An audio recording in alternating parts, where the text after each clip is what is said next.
times of volatility will test your conviction about that particular asset. It will test your conviction on whether you're scared. It will test your conviction of how much you actually know about that particular investment you're putting your money into. Because at the end of the day, it's easy to invest in something when everyone is in it. It's easy to invest in something when everything is going well. It's easy to invest in something when everything is going bad. But if you notice what everyone has been saying, the ones that really make it, it's the bear. When everyone's scared, that's where wealth is actually made.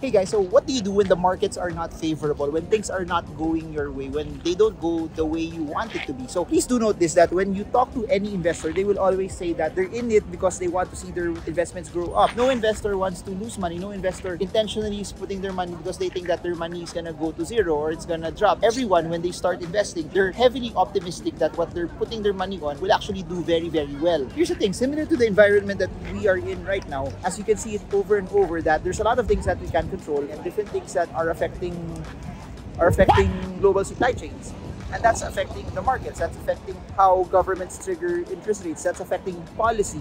And as they start to shift also, and there's volatility, there's uncertainty, and markets tend to drop. And I've said this in different videos that when people are uncertain, they tend to keep money off the sidelines. When there's lesser money moving around also, people tend to be more conservative, and we don't see a lot of money going into assets. And you notice it in 2020, stocks, crypto, they moved up massively well for the very reason that there's a lot of money going on. Let this be a voice of reason to all of you guys, that no matter what happens, you always have to stick to your plan.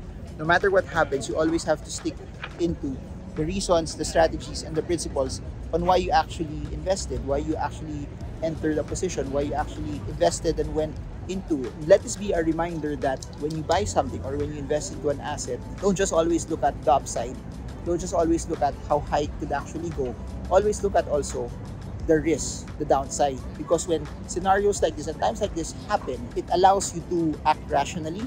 It allows you also not to be fearful. It allows you to just follow your plan. Please do remember this, that you need to have a plan and a strategy for the upside, but you also need a plan and a strategy also for the downside, so that when things go down, you know what to do. When things go up, you also know what to do as well. It's emotions that will kill you. It's emotions that will destroy the rationality of how you are investing.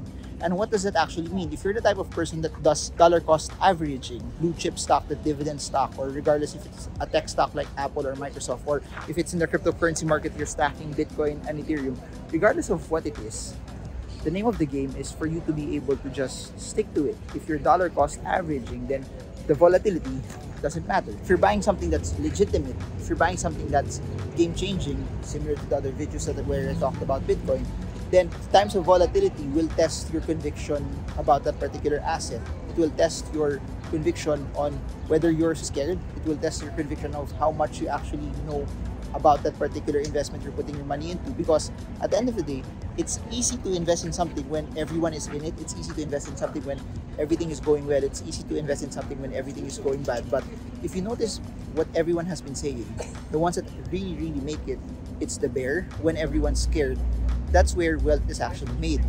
You can have the ability to be able to buy things that are cheap and build game-changing wealth also over and over. It's nice to invest when it's bullish. It's nice to invest when everyone's excited. It's nice to invest when there's a lot of things going on. But you always have to remember this. When times are good, a lot of things are expensive. When times are bad, the assets, the stocks, the cryptos that are game-changing will be cheap because people are scared. So the name of the game is by finding something that's opposite and contrary to what everyone else is doing, and that's where you spot the bargains. A lot of those things also require you to follow a set of plans that you will stick with over and over and over. And here's the thing, when you have that conviction, even if your friend tells you to buy, but you know it deep inside that it's something worth getting into because you've studied it, that's where there will be a test on your conviction if what you're doing actually makes sense.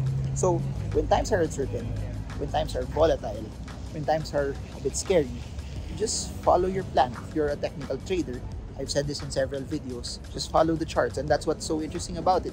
If you're a trader that's following support and resistance, it doesn't even matter if the market is bullish or bearish, because they move in support and resistance, they move in ranges. You could either go long if it's bouncing off support, and you can short if it's hitting a resistance and starting to fall back again to a certain support level. So there's a lot of iterations, there's a lot of things that you could actually do. But the moment you become emotional, the moment you let fear or greed or you following what everyone else is doing or the recommendations of other people take precedence in the way you do things, that's when you'll actually lose. Don't change your plan just because things are scary. Don't change your plan because things are volatile, because everyone's scared. That's how it is in the market. When things go down, either two things will happen.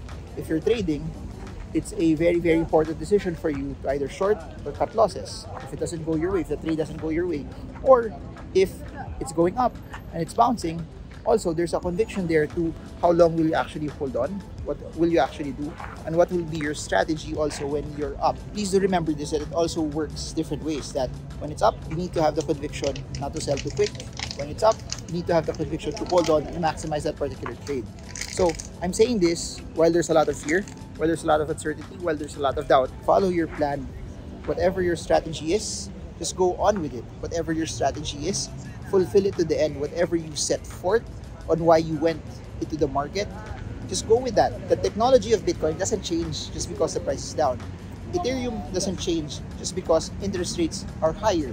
Please do remember this, that people will still buy Apple also every time they issue something that's new. Especially for companies that trade on brand, they will have certain customers that will continue to buy them over and over. I guess this is just a timely message to everyone watching this, and I'm back again to traveling, and I just really want to be able to share this to all of you, because I don't want you to base your investment decisions out of emotion. I don't want you to base your investment decisions out of fear. I don't want you to base your investment decisions just because it feels a bit scary. I'll say this again, money's made in the bear. Money's made when you build game-changing wealth, when everything is cheap, and you have the conviction to be able to hold when people are doing the exact opposite. I hope you guys got a lot from this. I'll do more videos here while I'm in Spain. If you guys have any questions, put them down below. And I guess that's it. If you have any suggestions on where to eat also, put it down below. I'll do my best to eat there as well. So I guess that's it for now. Marvingermo. I hope this video helps you trade well, trade strong, trade smart. See you all again soon, and God bless you all.